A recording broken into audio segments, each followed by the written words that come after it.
ரெண்டு சாமுவேல் புத்தகம் 9வது அதிகாரம் அதனுடைய 4வது வார்த்தையை நான் இப்படி காண்கிறோம். அவன் எங்கே என்று ராஜா கேட்டதற்கு சீபா ராஜாவை பார்த்து, இதோ அவன் லோதேபாரில் அம்மியேலின் குமாரனாகிய மாகீரின் வீட்டில் இருக்கிறான் என்றான். அருமையான தேவனுடைய பிள்ளைகளே, நமக்கு தெரியும் சவுல் ராஜாவின் மகனான யோனாதானும் தாவீதும் நெருங்கின நண்பர்களாக இருந்தார்கள். அப்படி இருக்கவே யுத்தத்திலே இந்த சவுலும் தன்னுடைய மகன் யோனாதானும் அவருடைய குடும்பமே அழிக்கப்பட்டது. தாவீது ராஜா அந்த இடத்துல ராஜாவாக வந்த பொழுது அவர் முதலாவதாக தேடினது, நான் என்னுடைய நண்பனான அந்த யோனாதானின் நிமித்தம் அவனுடைய குடும்பத்துக்கு உதவி செய்ய அவர்களில் யாராவது உயிரோடு இருக்கிறார்களா என்று கேட்கிறார். அப்படித்தோடைய வேலைக்காரனான சீபா சொல்லுகிறார், இப்படி அவன் இந்த யோனாதானுக்கு 2 காலும் முடமுள்ள மேவிபோசேத்துன்னு சொல்லுகிற ஒரு மகன் இருக்கிறான், அவனுக்கு 2 காலும் முடமாக இருக்கிறது என்று சொல்லுகிறார். இப்போ இந்த தாவீது ராஜா என்ன செய்கிறான்னு சொன்னால், ஆள் அனுப்பி அந்த மேவிபோசேத்தை தன்னுடைய கொட்டாரத்திலே கொண்டு வருகிறார். அவனுக்கு தன்னுடைய ராஜ பந்தியிலே அவரோடு கூட இருந்து உட்காரும்படியாக ஒரு ஆசனத்தை கொடுக்கிறார். அருமையான தேவனுடைய பிள்ளைகளை, ஒருவேளை நாம் நம்முடைய தலைமுறைகளுக்காக அழுது கொண்டிருக்கலாம்.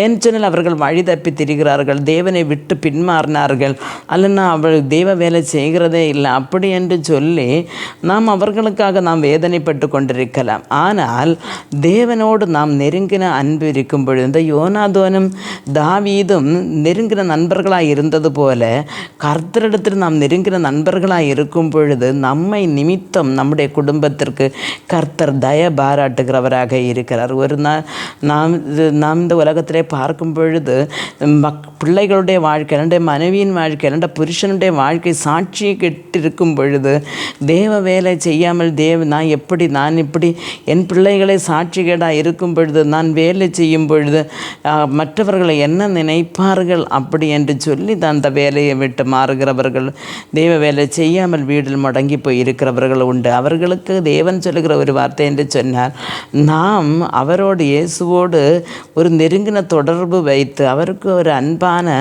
நம்ம ஒரு சிநேகிதனாக நாம் இருக்கும் பொழுது, அவருடைய வேலை நாம் தொடர்ந்து செய்து இருக்கும் பொழுது, ஒரு நாள் நாம் இந்த உலகத்தை விட்டு போனாலும் கர்த்தர் நம்மை நினைத்து நம்முடைய தலைமுறைகளை ஆசீர்வதிக்கிற ஒரு தேவனாய் இருக்கிறார்.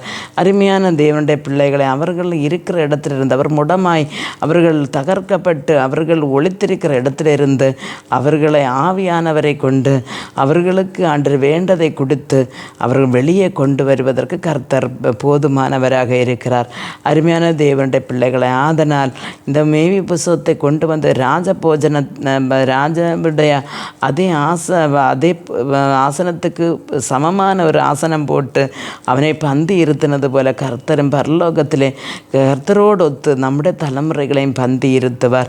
அதனால் அருமையான தேவனுடைய பிள்ளைகள், நீங்கள் செய்து கொண்டிருக்கிற வேலையில் குடும்ப சூழ்நிலைகள், குடும்பத்தின் ஆண்டொரு வறுமைகள், அன்றைய இழப்புகள், இப்படிப்பட்ட ஆண்டொரு தோஷமான காரியங்கள் நடக்கும் பொழுது பல நேரங்களிலே நாம் வேலை விட்டு பின்மாறுகிறது உண்டு.